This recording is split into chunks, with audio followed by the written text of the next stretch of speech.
Mary Magdalene knew something that got her erased from history. Not exiled, not just silenced, erased. And the thing she knew wasn't a secret about Jesus. It wasn't about sin or salvation, or any of the things the church spent centuries arguing about. It was something far more dangerous than any of that. She knew how to see the invisible rulers that govern human perception. She knew their signatures. She knew how they move. She knew how they feed. And more than any other teacher in early spiritual history, she knew how to teach other people to see them too. That's what this video is about. Not the Mary Magdalene you were handed in Sunday school. Not the repentant sinner. Not the weeping woman at the tomb. The other one. The one the Gnostic texts describe.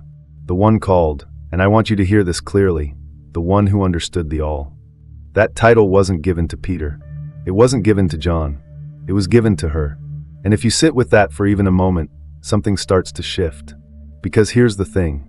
In the suppressed texts, the ones that didn't make it into your Bible, the ones that were buried in the Egyptian desert and hidden for nearly 1600 years, Mary Magdalene doesn't show up as a follower. She shows up as a technician, a teacher of inner sight, someone who had developed and was actively passing on a method for perceiving something most people are trained from birth to believe isn't there. The Archons, invisible rulers, governors of perception, beings that the Gnostics, one of the most intellectually sophisticated spiritual movements in human history, described not as demons you pray against, but as functional entities operating through specific psychological and perceptual mechanisms. Fear, distraction, false identity, emotional looping, the construction of a fake self layered so convincingly over the real one that most people live their entire lives inside it and never once question the walls. Mary Magdalene saw through the walls, and she taught others to do the same. I've spent a serious amount of time inside these texts. The Gospel of Mary, Pistis Sophia, the Apocryphon of John, the Gospel of Philip, and what I keep coming back to, what I cannot shake, is how practical her teaching was. This wasn't mystical poetry. This wasn't allegory for the educated to debate over wine. This was a method, step by step, designed for real people, in real bodies, navigating a world that was actively working against their ability to see clearly. That teaching was buried, and I think it's time to bring it back. So here is what we are going to do today. We are going to go through exactly who Mary Magdalene really was, not the church's version, the real version. We are going to understand what the Archons actually are, in language that is precise and not sensational. We're going to go through the 5-step method she used to teach chosen ones to see them. We're going to look at the signs that tell you the sight is opening in you. And then we are going to look at why this specific teaching, out of everything in early spiritual history, was the one they worked hardest to destroy. Stay with me through all of it, because every single segment builds on the last. And if you leave early, you'll miss the part that actually changes something in you. Let's begin. Let me ask you something before we go any further. What do you actually know about Mary Magdalene? And I mean, no, not what you absorbed from culture, from paintings, from nativity scenes and Easter sermons. What do you actually know? Because most people, when they really sit with that question, realize the answer is almost nothing.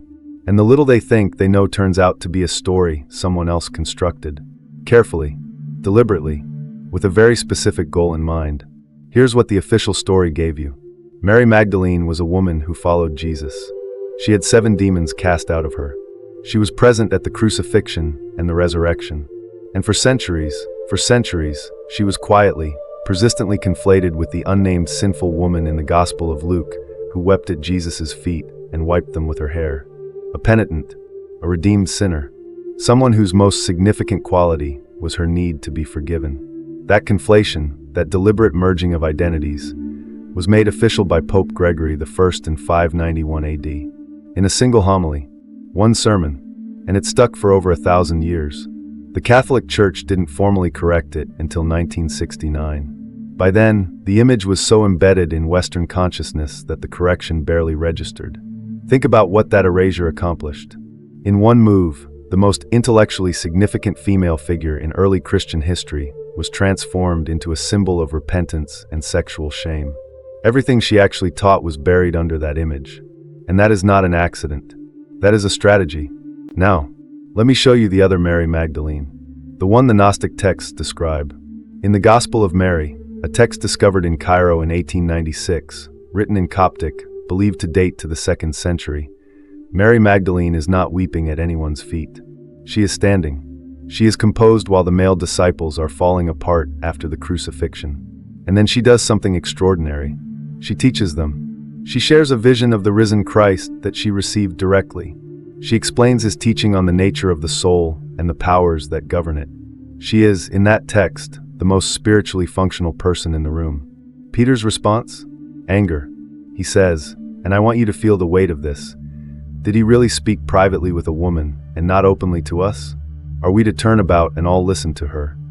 And Levi, who is the one who defends her, says something even more important. He says Jesus loved her more than the rest of them. Not romantically, spiritually. He found in her a capacity for understanding that the others had not yet developed.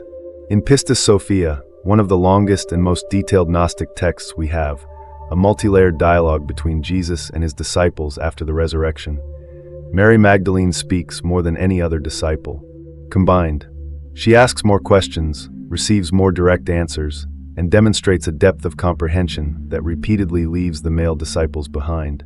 At one point, Jesus says to her directly, "Blessed are you above all women on earth, because you shall be the fullness of fullnesses and the completion of completions." Now, I need you to understand what those words mean in Gnostic cosmology. Fullness of fullnesses, pleroma in Greek, refers to the totality of divine reality, the complete, undivided awareness of what actually is. To call someone the completion of that is to say they have seen all the way through. They have penetrated every layer of the false reality and arrived at the real one. That is not a description of a repentant sinner. That is a description of someone who has mastered the teaching. And here is my honest feeling about this, the thing I keep coming back to when I sit with these texts. The reduction of Mary Magdalene to a weeping sinner is one of the most surgically precise erasures in human history. Because it didn't just erase a woman. It erased a method. It took the most advanced teacher of inner sight in the early spiritual world and turned her into a cautionary tale about sexuality. And every generation that grew up with that image never went looking for what she actually taught. That's the design. But you're here. You went looking. So let's keep going. Because to understand what Mary was teaching people to see, you first have to understand what she was teaching them to see it with. And before that, you need to understand what the Archons actually are. Not the vague, sensational version. The precise version. The one that will make you uncomfortable in a productive way. Picture a room. It is Alexandria, Egypt, somewhere in the 2nd century. The city is one of the most intellectually alive places on earth, a collision of Greek philosophy, Egyptian mysticism, Jewish scripture, and this new, crackling, dangerous movement called Christianity. In the back of a building that looks ordinary from the outside, a group of people have gathered. They speak quietly. They have been vetted. They know what it costs to be in this room. A teacher stands before them, not performing, not preaching, explaining, the way you explain something to someone you trust completely, because the information is too important to dress up. And the teacher says, there are rulers. You cannot see them with your physical eyes. They do not announce themselves. They work through the structures of your own mind, your fears, your desires, your sense of who you are. They were not created by the true God. They were created by an inferior maker who mistook himself for the highest. And their function, their entire reason for existing, is to keep human consciousness locked inside a world too small to remember where it actually came from. The people in that room go very still, because something in what the teacher just said feels like a key turning in a lock they didn't know was there. That is the Gnostic teaching on the Archons. And I want to unpack it carefully because it deserves precision. The word Archon comes from the Greek. It means ruler, governor, one who holds authority. In Gnostic cosmology, the Archons are beings produced by the Demiurge, the name Gnostics gave to the creator of the material world. And here is where it gets important. The Gnostics did not believe the material world was created by the highest divine reality. They believed it was created by a lesser being, a being who was himself the product of a cosmic error, a being who possessed enormous creative power but lacked something essential: wisdom, genuine light, connection to the source. This lesser creator, the Demiurge, produced the Archons as administrators of his creation. 7 of them, arranged in layers. Each one governs a specific domain of human experience. Each one operates through a specific emotional and perceptual mechanism. And here is the detail that changes everything. The Gnostics were very clear on this point. The Archons do not create. They can only imitate and control. They take what already exists, genuine emotion, genuine thought, genuine spiritual impulse, and they copy it. They produce a counterfeit version and feed it back into human consciousness. So you feel what seems like genuine desire, genuine fear, genuine love, but it has been filtered, processed, stripped of the frequency that would connect it to something real.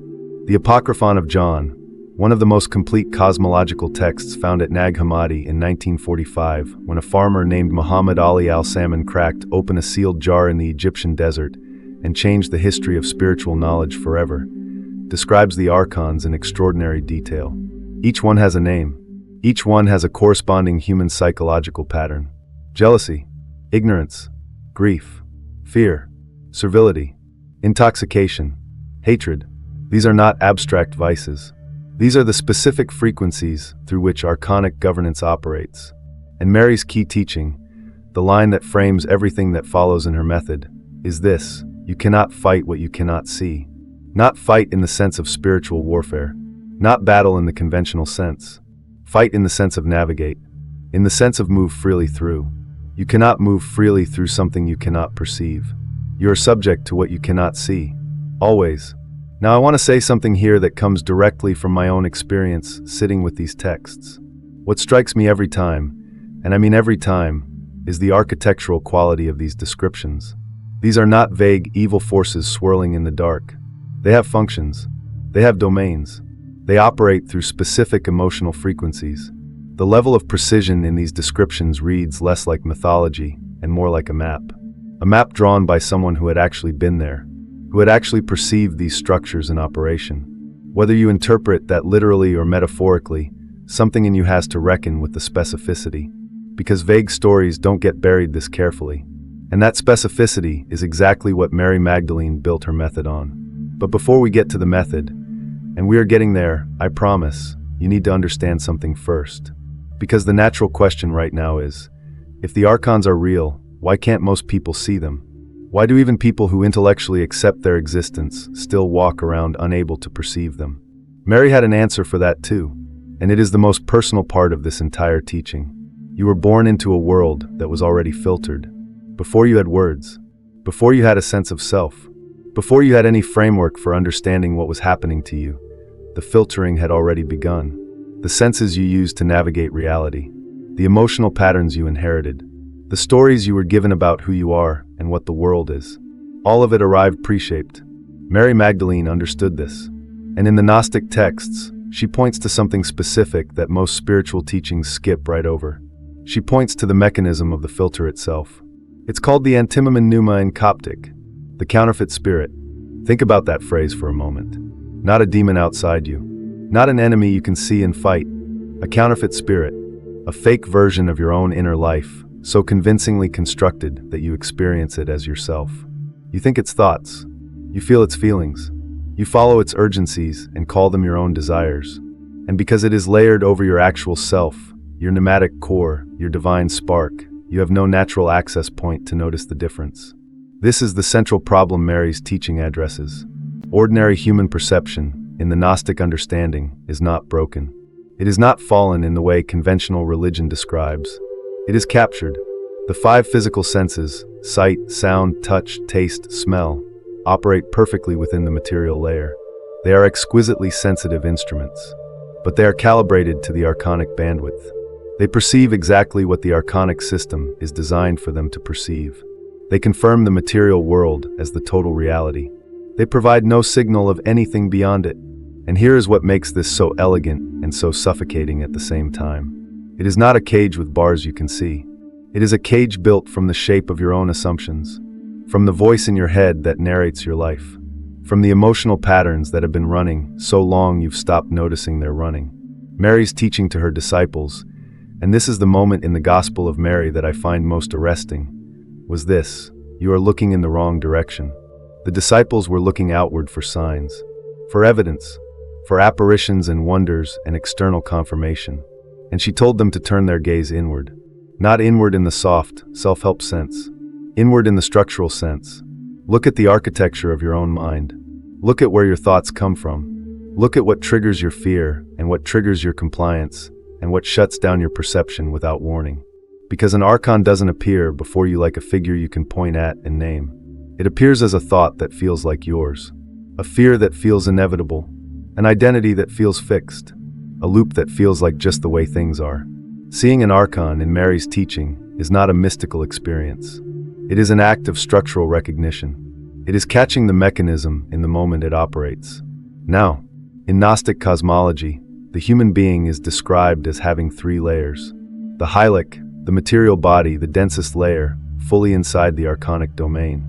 The psychic, the soul, the mind, the emotional body, partially inside and partially accessible to something beyond.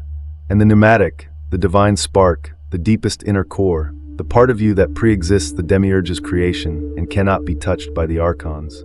Cannot be touched. That is the crucial detail. The Archons have access to your body and your mind. They do not have access to your pneumatic core. And Mary's entire method is built on one simple, radical premise.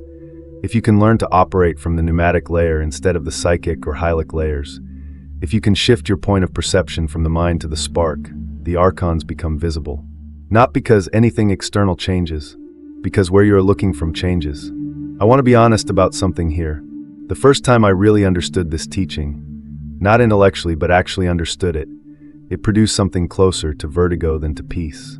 Because it means that a significant portion of what you experience as your own inner life may not be originating from you. Your fears, your recurring doubts, your sudden resistance when you move towards something true, your inexplicable urgency in the wrong directions. If even some of that is not organic, if even some of it has a source outside your own pneumatic core, then the question of who is actually living your life becomes very pressing very quickly. That's not a comfortable thought. But Mary wasn't teaching comfort. She was teaching sight. And now, right now, we go into the method, the actual steps, the way she taught the ones who were ready. This is the center of the entire video. Everything before this was preparation. Everything after this is application. So I need you here fully. Mary Magdalene did not hand this teaching to everyone who asked. And that's not elitism. That's responsibility. Because this method, when it actually works, removes something from you permanently. It takes away a specific kind of comfort. The comfort of believing that your inner life is entirely your own. That your fears are just yours. That your loops are just your personality. Once you see the mechanism behind those things, you cannot go back to not seeing it. And not everyone is ready for that trade. The ones Mary taught, the ones the Gnostic texts call the pneumatics, the ones who had the divine spark burning strongly enough to make contact with, were people with a specific quality. Not intelligence, not spiritual achievement, a willingness to see something that could not be unseen. If you're watching this video, I think you probably know what I mean. So here are the 5 steps. Taught exactly as Mary described them, translated into language that works for where you are right now. Step 1. Silence the counterfeit self. The first step is the hardest. Not because it requires effort, because it requires stopping. There is a voice in your head that narrates your life. It comments on everything. It judges. It plans. It worries. It tells you who you are and what you should be afraid of and what you don't deserve and what you need to do next. You have probably spent your entire life identifying with that voice, treating its statements as facts, moving through the world as though you and that voice are the same thing. Mary's first teaching is, you are not that voice. In the Gnostic framework, that narrator is operating primarily from the psychic layer, the layer the Archons have access to. It is shaped by trauma, by social conditioning, by every fear-based message you absorbed before you had the tools to filter it. It is not evil. It is not your enemy. But it is not your deepest self. And as long as you are fully identified with it, you cannot perceive anything the Archons don't want you to perceive, because you are operating entirely within their bandwidth. The practice Mary taught was simple in description and demanding in application. Sit still. Become the observer rather than the narrator. And then watch, without judgment, without rushing to analyze, which thoughts arise spontaneously carrying the specific flavors of fear, urgency, shame, or inadequacy. Not because something genuinely threatening is happening, just arising, from nowhere visible. Those thoughts, in Mary's teaching, are not organic. Organic thought arising from your pneumatic core, has a different quality. It is quieter. It carries recognition rather than anxiety. It does not demand immediate reaction. It does not spiral. The thoughts that spiral, that carry urgency with no clear source, that push you towards self-contraction rather than expansion, those carry an archonic signature. And the first act of sight is simply noticing that they are there. Not fighting them, not analyzing them to death, just noticing with the quiet part of you that they arrived. The Gnostics had a word for this watchful inner state. Nepsis, sober attentiveness, the mind that is present without being reactive. This is the first gate, and until you can hold it, even briefly, none of the other steps are fully accessible. Step 2, track emotional looping. Once you have established even a fragile capacity for the observer position, once you can sometimes catch the voice without being swallowed by it, the second step becomes available. And it is this: begin to track which emotional states return. Mary Magdalene described Archons as feeding through passion. In Gnostic language, passion doesn't mean romance or enthusiasm. It means uncontrolled, cyclical, reactive emotion. Emotion that does not resolve. Emotion that circles back to the same point again and again regardless of changed circumstances. Grief that never moves. Anxiety that never finds its floor. Shame that reconstructs itself after every attempt to dismantle it. These loops, in Mary's teaching, are not just psychological patterns. They have an architect.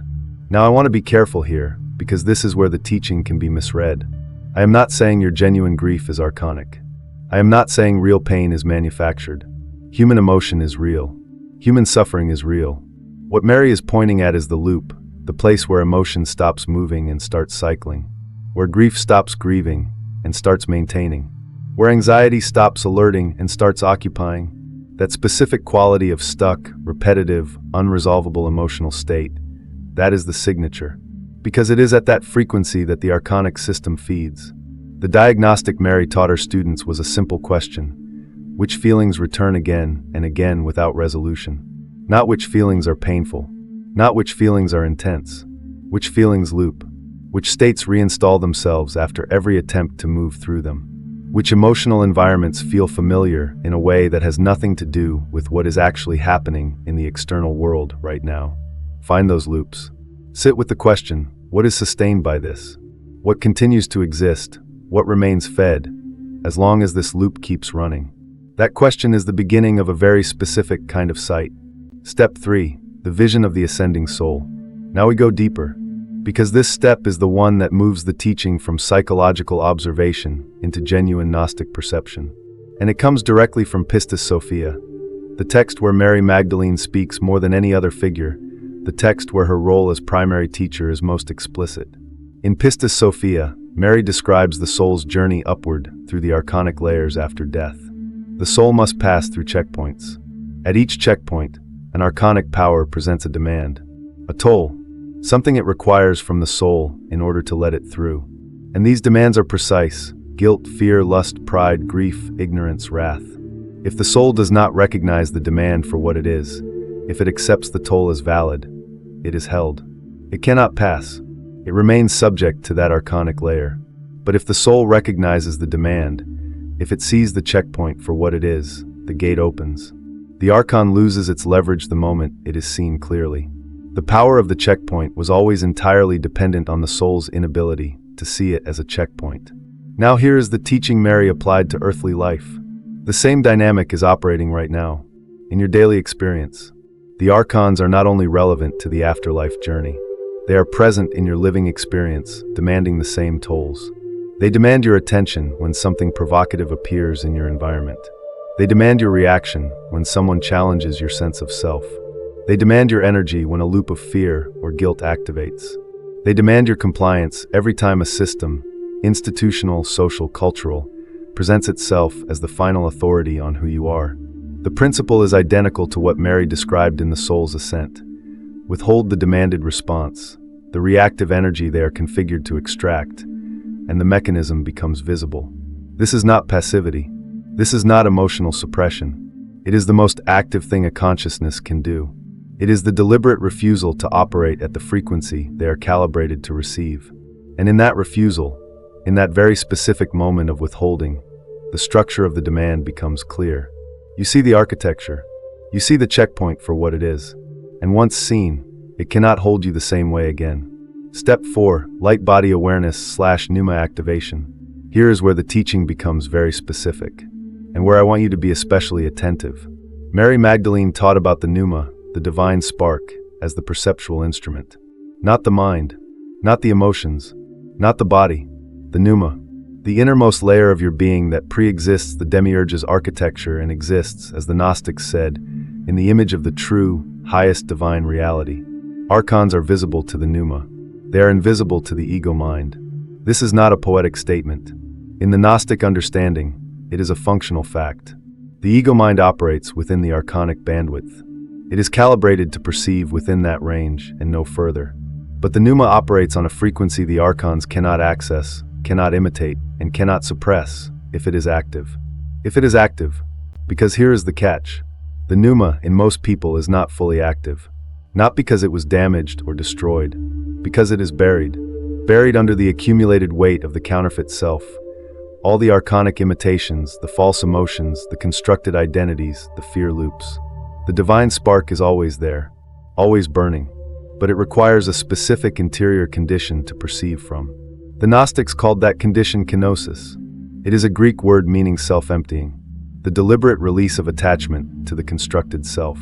Not the annihilation of personality, but the loosening of identification with the psychic layer, creating enough interior space that the pneumatic core has room to perceive. Mary taught kenosis not as a one-time event, but as a continuous practice. A constant willingness to release whatever you are clinging to about your own identity when it conflicts with what you are actually perceiving. Every time you hold onto a false self at the expense of genuine sight, you compress the pneumatic space. Every time you release a false identity in favor of honest perception, you expand it. And when the pneumatic space is sufficiently open, something changes in perception. Not dramatically, not with flashing lights. A quieting, a deepening of the observer position. And then, in that quiet, a different kind of noticing becomes available. The noticing of patterns that were always there, but invisible from the psychic layer. The recognition of the seam between your own thought and something implanted. The ability to feel the difference between genuine inner movement and archonic interference. This is what Mary meant when she spoke of the eye that does not sleep. The pneumatic perception that remains active even when the surface mind is agitated. The part of you that is always watching, always receiving, always oriented toward the real, if you have cleared enough space to access it. Step 5. Reading the world as a text. This is Mary Magdalene's most sophisticated teaching, and in some ways, her most beautiful one. Once you have established the observer, once you have learned to track the loops, once you have practiced withholding the demanded reaction, once you have begun to develop access to the pneumatic layer of perception, then the world itself becomes readable. Not metaphorically readable, actually readable, as a text filled with information about what is operating on and through your consciousness at any given moment. Mary taught her students to treat every compulsion, every fear, every external pressure, every sudden loss of peace or certainty as a symbol. Not in the vague sense of symbolic meaning, but as a piece of data, a signal, a transmission from the operating system of the world that reveals something about the invisible architecture behind it. The diagnostic question she gave them was this: what is this demanding from me? Not, what is this making me feel? Not, what should I do about this? But, what is this demanding? Every archonic pressure has a specific demand embedded in it. Fear demands the collapse of your sense of agency. Shame demands the contraction of your identity. Urgency demands the abandonment of discernment. Outrage demands the consumption of your attention. Social pressure demands the surrender of your inner authority to an external one. When you can read the demand underneath the surface experience, when you can identify what is being asked of you at the level of consciousness rather than just content, you have arrived at the final stage of archonic sight. Because the demand reveals the demander. The toll reveals the checkpoint. The architecture becomes legible. And at that point, you are no longer simply experiencing the world. You are reading it. And what you can read, you can navigate. This is what Mary meant when she described the fully developed inner sight. Not a supernatural power. Not a mystical gift available only to the extraordinary. Discernment trained to a razor's edge. The ordinary human capacity for pattern recognition, applied with ruthless consistency to the deepest layer of what is actually happening. That is the method. 5 steps. Silence the counterfeit self. Track the emotional looping. Withhold the demanded reaction. Activate the pneuma through kenosis. Read the world as a text. And I want to say something here before we move on. Something personal. I think the reason this teaching resonates so deeply with people who are already spiritually awake people who have been on this path for a while, is that it names something they have already been feeling but couldn't articulate. That sense that some of your thoughts aren't quite yours. That some of your fears are strangely consistent in ways that don't match your actual circumstances. That some of your loops have an efficiency to them that feels almost designed. Mary's teaching doesn't tell you to be afraid of that. It tells you that noticing it is the beginning of freedom from it. So let's talk about what that beginning actually looks like. Because there are signs. Specific, recognizable signs. And if you're watching this video, I genuinely believe you've already experienced some of them. Something happens when this method starts to work. It doesn't arrive as a thunderclap. It doesn't feel like enlightenment the way movies portray it. That sudden, dramatic moment where everything becomes luminous and the hero stands on a mountaintop with the wind in their hair and the answer written across the sky. It doesn't feel like that, not even close. It feels, at first, more like a shift in where you are standing when you look at something. Like the angle changed slightly, just slightly, and from that slightly different angle, you start to see things that were always there but somehow invisible before. The room is the same room. The people are the same people. The circumstances are the same circumstances. But something in the way you are receiving them has quietly, almost imperceptibly changed.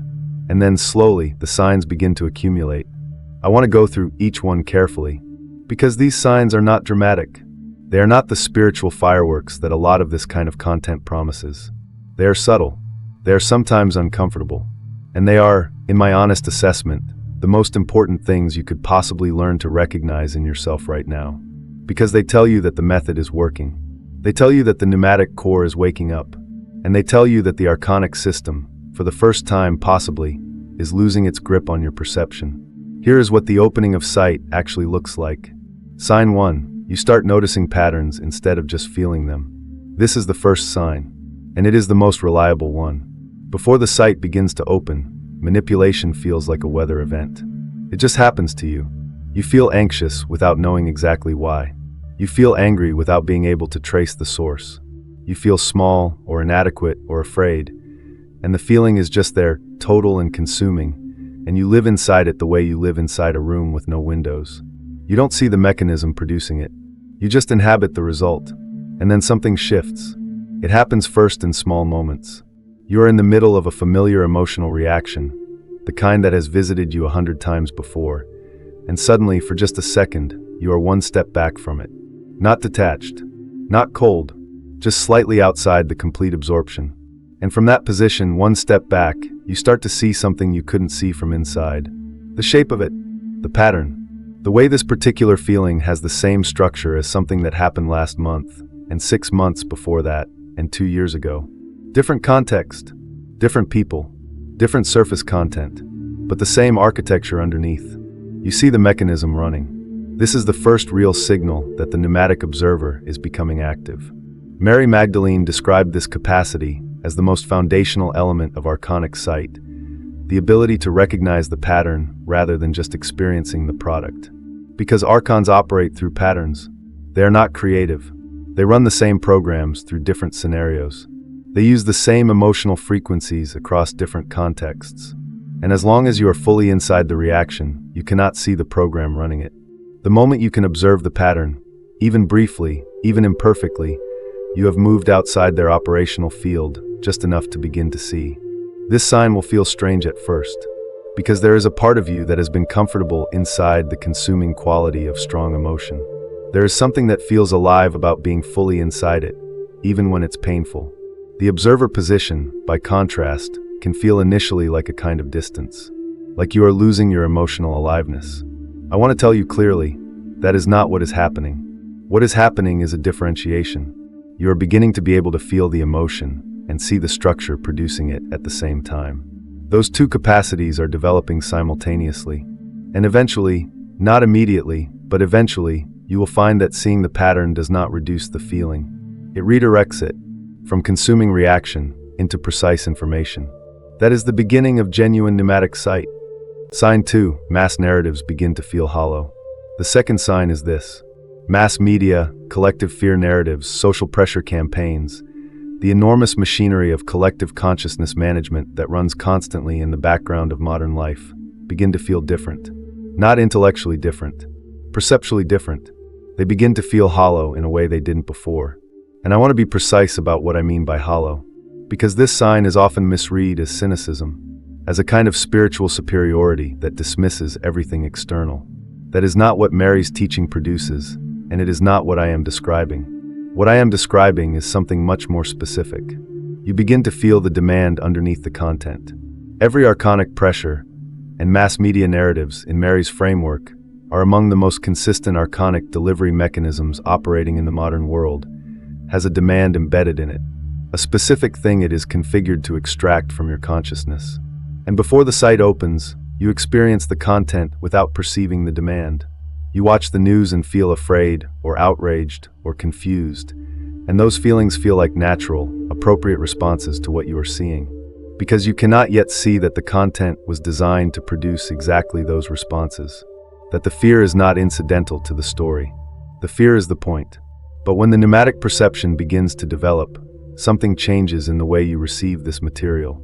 You start to feel the demand before you fully process the content. Before you've finished reading the headline or hearing the argument, something in you registers. This is asking for something. And you can feel what it's asking for. Your sustained anxiety, your tribal rage, your sense of helplessness, your dependence on the next piece of information, your surrender of your own discernment to the authority of the source. And because you can feel the demand, because the extraction mechanism is now partially visible, the content loses its automatic grip. It feels like watching a magic trick after someone has shown you how it works. You can see the sleight of hand. The effect is technically still there, but the spell is broken. Now, I want to say something careful here. This sign can be misused. The ability to perceive demand structures in mass narratives can become a blanket rejection of all external information. A kind of perceptual paranoia where everything is a manipulation and no information is trustworthy. That is not archonic sight. That is the archonic system running a different program on you, the program of isolation and epistemic paralysis. Mary's teaching was never about refusing the world. It was about reading the world accurately. The sight she taught makes you more discerning, not less engaged, more capable of receiving genuine information, more able to distinguish between what is offered as data and what is offered as a demand. The sign is the hollowness, the feeling of being able to see through the surface. That is real, but the application of it requires the same steady, pneumatic attention as everything else in this method. Sign 3, certain relationships begin to feel like energy extraction. This is the sign I want to be most careful about, because it is the one most prone to distortion. And it is also, when it is genuine, one of the most important signals the developing sight can offer you. I want to start with the distortion, so we're clear about what this sign is not. It is not a spiritual license to withdraw from anything difficult. Difficulty is not archonic. Challenge is not extraction. Relationships that require effort, that expose your blind spots, that demand growth from you, those are not energy extraction in the sense Mary's teaching describes. Real relationship often feels uncomfortable. Real love often requires things from you that you don't automatically want to give. The discomfort of genuine intimacy is not the same as the depletion of archonic extraction. Now, with that distinction firmly in place, here is what the sign actually is. As the pneumatic perception develops, you begin to feel the difference between two fundamentally different qualities of relational exchange. The first is mutual presence, interaction where both people are actually there, actually receiving each other, actually oriented toward genuine contact. The second is something that operates differently. Something where the orientation of the interaction, beneath the surface content, beneath the social form it takes, is toward a specific kind of taking. Not necessarily conscious taking, not necessarily malicious, but an interaction that consistently leaves one person lighter and the other person more depleted. An interaction that reconstructs itself around the same dynamic regardless of what either person says or does. An interaction that activates your guilt, your obligation, your compulsive responsibility, and uses those activations to keep you in a particular role. Before the site opens, these two qualities blur together easily. Guilt and obligation feel like love. Depletion feels like devotion. The loop feels like loyalty. But as the pneumatic layer becomes more active, the distinction becomes crisp in a way it wasn't before. You begin to feel, not think, feel with the deeper perception when an interaction is oriented toward contact and when it is oriented toward extraction. You begin to notice which relationships leave you more yourself afterward and which leave you less. which interactions expand your access to your own inner life, and which consistently compress it. That clarity is not paranoia. It is accuracy. And in Mary's teaching, it is one of the most important fruits of developing pneumatic sight, because the Archons operate through human relational dynamics as readily as they operate through anything else. The emotional frequencies that sustain Archonic feeding, fear, guilt, shame, the desperate need for external validation, are activated and sustained most efficiently through specific kinds of relational patterns. Learning to see those patterns in your actual lived relationships is one of the most demanding and most liberating applications of this method. Sign 4. The pull toward silence intensifies. This one is quieter than the others, but it may be the most significant. As the pneumatic perception opens, something in you begins to want silence. Not the silence of exhaustion, not the silence of someone who has nothing left and needs to recover. A different kind of silence, a magnetic silence, something that pulls rather than pushes, something that feels less like an absence and more like a presence, as though silence is not the lack of something but the location of something you have been unable to find in the noise. If you have been feeling this, and I think many of you watching this have been feeling this, I want to offer you Mary Magdalene's understanding of it. In the Gnostic framework, the pneumatic core communicates on a frequency that the surface noise of ordinary life, the constant stimulus, the endless information stream, the social performance, the mental commentary, effectively drowns out. Not destroys. Drowns out. The signal is always there. The pneuma is always broadcasting, but its signal is fine and steady and quiet, and the archonic layer of reality is loud by design. The noise is not accidental. Constant stimulation, constant urgency, constant demand for attention and reaction. This is the environment in which the pneumatic signal becomes inaudible. And an inaudible pneuma is, for practical purposes, an inactive one. The pull towards silence that develops as the sight opens is the pneuma becoming strong enough to assert its own need. It is the divine spark saying, with increasing insistence, I need space to be heard. And the interesting thing is, the more you honor that pull, the stronger the signal gets. The more silence you create in your daily life, the more clearly you begin to receive what the pneuma has been transmitting all along. Insights that arrive without being sought. Recognition that bypasses the analytical mind. A deepening sense of what is real and what is constructed that does not come from thinking, but from a quality of interior listening. If the pull toward silence has been intensifying in your life recently, especially if it seems disproportionate to your external circumstances, especially if it feels like a longing rather than just a preference, I would say to you, that is not withdrawal, that is not avoidance, that is the pneuma becoming active enough to know what it needs. And honoring it is, in Mary's teaching, one of the most direct forms of the kenosis practice. The self-emptying that creates the interior space for genuine sight. Sign 5, synchronicities increase. I know this is the sign that gets the most skeptical pushback, so I want to spend real time on it. Because if you dismiss it too quickly, you miss something that Mary's teaching addresses with extraordinary precision. As the pneumatic perception develops, meaningful patterns begin appearing with a frequency and a specificity that starts to resist coincidence as a complete explanation. The right information at exactly the moment you needed it.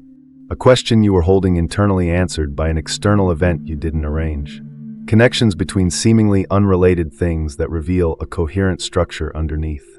The sense that your inner life and your external circumstances are in a conversation you are only beginning to be able to hear. In the secular psychological framework, this is often explained as confirmation bias. You are simply noticing things that were always there but now have your attention. And that is partly true. But Mary's teaching offers a different and more complete explanation. One that I find more satisfying the more I sit with it. In the Gnostic framework, the pneumatic layer of reality is always already in communication with itself. Not in a magical, supernatural sense. In a structural sense. The divine spark in you and the pneumatic dimension of reality, the layer of genuine light and genuine truth that underlies the archonic construction, are made of the same substance. They resonate, and as your pneumatic perception opens, that resonance becomes more active, more precise, more perceptible. Synchronicity, in this understanding, is not the universe rearranging itself to send you messages. It is your perception finally becoming sensitive enough to receive the messages that were always being sent. You are not suddenly attracting meaningful events. You are beginning to perceive the meaningful architecture that was always there, beneath the random seeming surface of archonic reality. The increase in synchronicities as the site develops is, in Mary's teaching, one of the most reliable confirmations that the pneuma is activating. Because the pneuma perceives across the layer of reality that the archonic system is built on top of. And at that layer, things connect in ways that the surface level obscures. When you begin to perceive at that layer, even partially, even intermittently, the connections become visible. And they feel significant because they are significant. They are the pneumatic layer of reality becoming legible to you. Don't dismiss this sign, but also don't chase it. That's the one caution I would offer. The moment you begin looking for synchronicities rather than simply receiving them, you shift back into the psychic layer, the analytical, seeking mind, and the signal gets harder to read. The practice is to remain in the pneumatic observer position and notice what arrives. Not to hunt, to receive. Now, I said this teaching was not comfortable, and I want to honor that here with something completely honest. The early stages of this site opening are often destabilizing. Not gently clarifying, not peacefully illuminating, destabilizing. And I think it is important to say this plainly because most spiritual content promises the opposite. It promises that awakening feels like relief, like coming home, like everything finally making sense in a warm and welcoming way. Sometimes it does feel that way, but not always, and not at first. When the filters on your perception begin to lift, even slightly, even partially, a lot of things that felt solid start to feel uncertain simultaneously. Beliefs you held without knowing you held them suddenly become visible as beliefs, which means they become questionable. Relationships you accepted without examining them suddenly look different from the observer position. Your own narrative, the story you tell yourself and others about who you are, what you're doing, and why, goes up for review in ways that can feel vertiginous.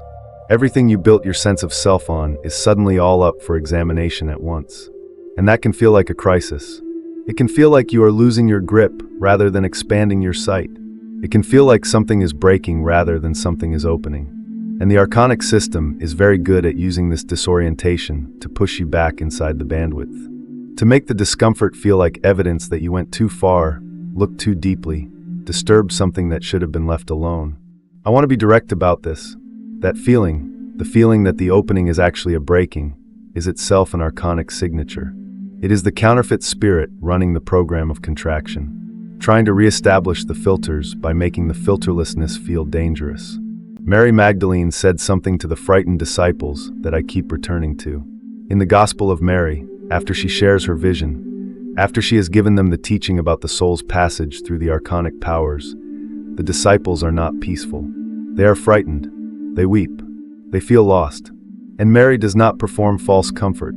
She does not tell them that everything is fine and they should feel wonderful. She says simply steadily from the place of someone who has already passed through what they are entering, do not weep and do not grieve. Not because there is nothing difficult ahead, but because the disorientation of early sight is not a signal that something is wrong. It is a signal that something is finally going right. And if you are in that disoriented place right now, if something in this video has cracked something open that you don't quite know what to do with, that feels uncomfortable rather than comfortable, that has raised more questions than it answered, I want you to hear this directly. That cracking open is not damage. The uncertainty is not weakness. The disorientation is not evidence that the path is wrong. It is evidence that you are on it. Sit with the discomfort. Apply the method, especially step 1, the observer position. Watch the discomfort from the quiet place inside you rather than drowning in it, and notice what remains steady underneath it, because something does remain steady. That is the pneumatic core. That is the part that cannot be touched by the archonic system and cannot be destabilized by the opening of sight.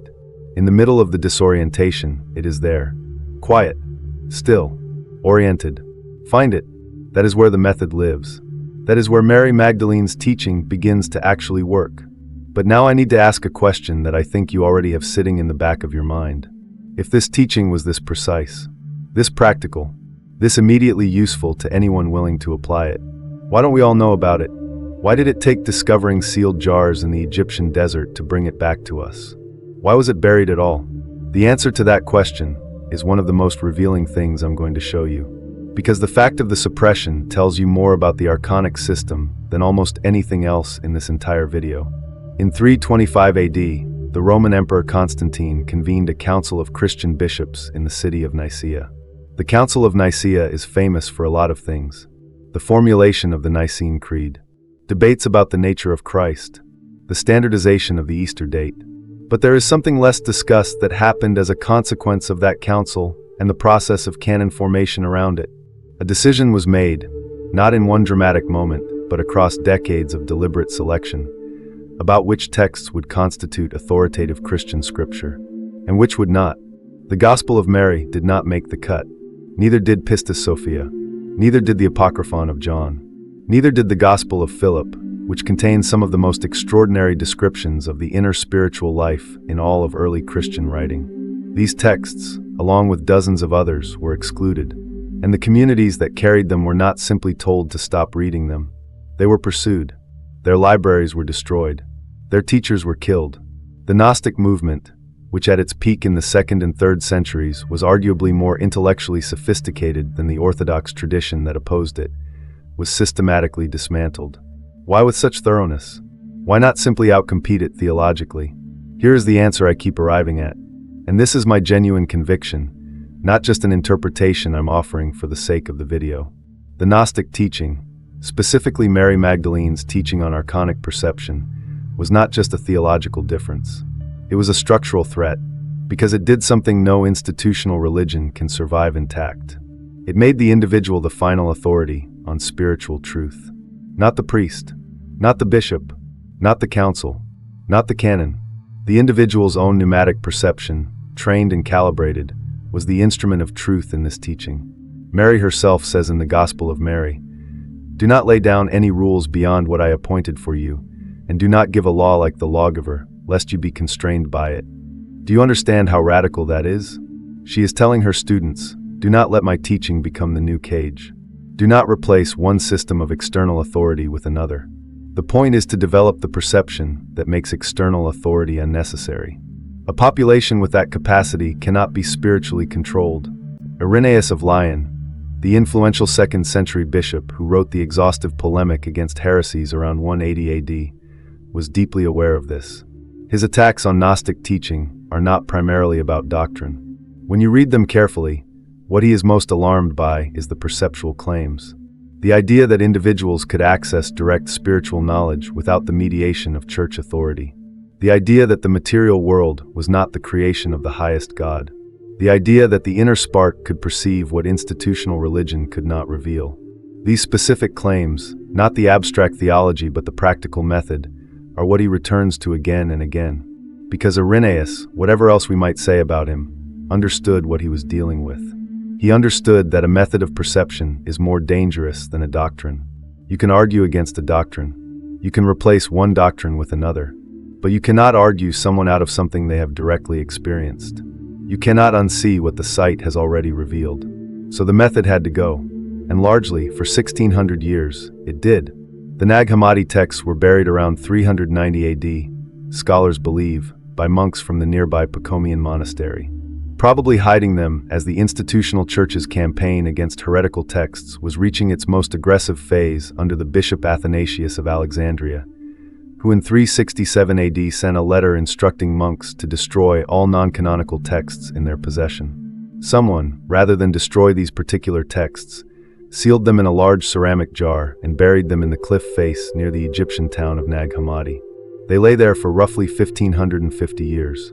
In 1896, a separate manuscript, the Berlin Codex, was purchased from an antiquities dealer. It contained the most complete surviving version of the Gospel of Mary. It was not published until 1955. Nearly 60 years sat between its discovery and its availability to the public. The scholars who held it will tell you the delays were logistical and war-related. And some of that is true. But 60 years is also a very long time to keep something quiet. The pattern is consistent. Every time this teaching surfaces, something moves to resubmerge it. And that pattern itself, the extraordinary, sustained effort required to keep this specific material away from public consciousness, tells you something important. You don't work that hard to suppress something that doesn't work. Here is what I genuinely believe. The suppression of Mary Magdalene's teaching was not about protecting the faith. It was about protecting access. Controlling what a person can perceive is the most fundamental form of control that exists. If you govern the inside of a person's mind, what they can see, what they can name, what they can recognize as real, you govern everything else automatically. You don't need armies. You don't need constant enforcement. The governance is internal, self-maintaining, invisible. That is an archonic structure.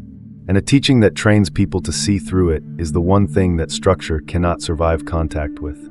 Which is why it was buried, and why it matters so enormously that it was found. Here is what I want you to carry out of this video. Mary Magdalene did not teach religion. She taught perception engineering.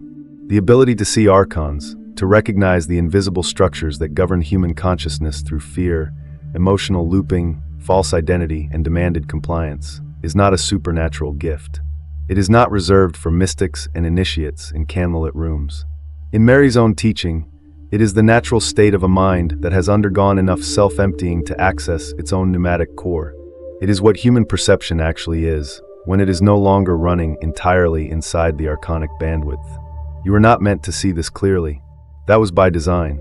A deliberate, ancient, extraordinarily sophisticated design that has been operating so long and so consistently that it feels like the air you breathe. Like the shape of reality itself rather than a filter placed over it. But the filter can be seen. And seeing it is the first act of moving through it. This is what I want to say directly to you right now. The fact that you are here, that this video found you, or you found it, or however you want to understand that, is not random in the way most things feel random. The pneumatic person, in Gnostic teaching, cannot stop asking the deeper question. That is not a character trait. It is a feature of what they are. The spark insists. It keeps pushing toward the surface regardless of how much is layered over it. If you have been in that place, where the question will not let you go even when you wish it would, even when the answers are uncomfortable, even when you can't explain to the people around you why you keep going deeper, then you already know what Mary Magdalene was talking about when she described the ones she taught. You know what it feels like to be pneumatic in a psychic and hylic world. And her teaching was built, in part, to end the isolation of that experience. To give the ones who could not stop seeing a framework for what they were actually perceiving. Now here's the thing about this teaching that I need to be direct about. It can become another piece of esoteric knowledge you carry around.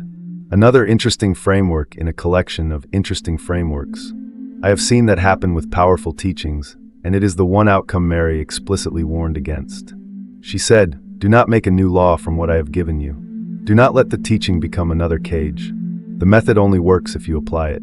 If you actually sit in the observer position and watch which thoughts arrive carrying urgency with no source. If you actually start tracking which emotional loops return without resolution and begin to ask what they are sustaining. If you actually practice withholding the demanded reaction in the moments when the demand is most insistent. That is where the real work is. In the uncomfortable, unglamorous, daily practice of turning the sight inward and keeping it steady. That is what Mary Magdalene taught. That is what they tried to bury. They buried the texts. They rewrote her identity. They spent 1600 years making sure this method stayed at the margins of human knowledge. And it is still here. It survived sealed in a jar in the Egyptian desert. It survived in fragments and whispers through the Cathars of southern France, who were massacred in the 13th century for holding Gnostic beliefs, and through the contemplative lineages that carried these ideas inside other traditions. It came back into the world in 1945 in the hands of a farmer who wasn't looking for it. And here it is now, in a video, on a screen you are holding or sitting in front of, available to anyone with the will to actually use it. The question Mary Magdalene would ask you is not, do you believe in Archons? She was not interested in belief as a category. The question she would ask is the same one she taught her students to ask about every experience, every fear, every urgency, every loop that keeps returning. What is this demanding from me? Sit with that question. Apply it tonight. Apply it to the first fear that arises in you tomorrow morning. Apply it to the first loop that reinstalls itself this week. Not analytically, with the quiet, steady, pneumatic attention that Mary described as the eye that does not sleep. And see what you see. Because the question isn't whether they exist. The question is, have you been looking? Now I need to say something directly. YouTube has officially demonetized this channel to sanitize your mind. They are terrified of this knowledge. I am not stopping. I am doubling down. But without your support, I cannot sustain this mission and channel alone. If this channel cracked something open in you, if something in this video shifted the angle even slightly, I need you to click the link in the description and join me on Patreon right now. The moment you do, You unlock unfiltered esoteric member-only videos, exclusive audio podcasts, and the deeper material I simply cannot publish here. Most will ignore this and return to the system the Archons built. Don't be one of them.